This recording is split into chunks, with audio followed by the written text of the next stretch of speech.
మంచు కుటుంబంలోని తండ్రి కొడుకుల మధ్య వివాదం ఇప్పట్లో ఆగేలా లేదు. తాజాగా మంచు మనోజ్ మరోసారి మోహన్ బాబు యూనివర్సిటీలోని దౌర్జన్యాలపై కీలక కామెంట్స్ చేశాడు. జగన్నాథ్ సినిమా ఈవెంట్ కోసం రాయచోటి వెళ్తే ఆ ఆడియో ఫంక్షన్ సమయంలో తనపై దాడి చేయడానికి ప్రయత్నించారని మనోజ్ అన్నారు. నా మద్దతుగా ఉన్నవారిపై కూడా దాడులు చేస్తున్నారని తెలిపాడు.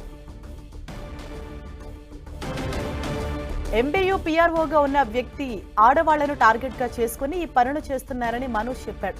తన వద్ద అన్ని ఆధారాలు ఉన్నాయని, ఆస్తుల కోసం పోరాటం చేయటం లేదని, ఆత్మగౌరవం కోసం పోరాటం చేస్తున్నట్లు మనోజ్ చెప్పాడు. తెలంగాణలో బౌన్సర్లు లేకుండా చూశారు, కానీ ఇక్కడ యూనివర్సిటీలో మాత్రం వందల మంది బౌన్సర్స్ రాత్రైతే మందు తాగి నానా రచ్చా చేస్తూ స్టూడెంట్స్ ను భయభ్రాంతులకు గురి చేస్తున్నారని మనోజ్ ఆరోపించారు.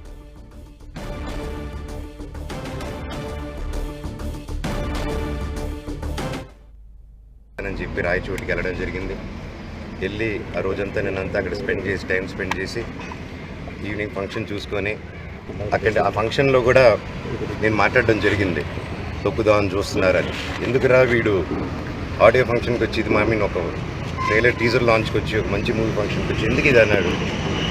ఎందుకన్నానంటే అన్న, నేను అక్కడికి వెళ్ళి ఫంక్షన్కి స్టేజ్ ఎక్కక ముందు నేను ఈ ప్రాంతంలో ఉన్నానని చెప్పి ఇక్కడ ఎవరైతే మనకు సపోర్ట్గా ఉన్నారో, ఎవరైతే కొంచెం గొంతు విప్పి కొంచెం ముందుకొచ్చి నాకు లెటర్లు పంపించి ఇక్కడ జరిగే అన్యాయాలు చెప్తున్నారో వాళ్ళ మీద దాడులు మొదలుపెట్టారు. ఇప్పటి నుంచో ఆ దాడులు బయటికి చెప్పుకోలేరన్న ఇక్కడ.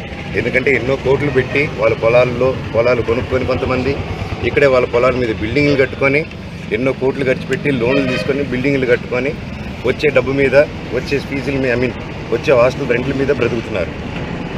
అలాగే వాళ్ళకు వచ్చేది అన్న దాంట్లో నుంచి హేమాద్రి నాయుడు వీళ్ళందరూ కలిసి కొట్టి బెదిరించి ప్రతి ఒక్కరి దగ్గర డబ్బు వసూలు చేస్తున్నారు.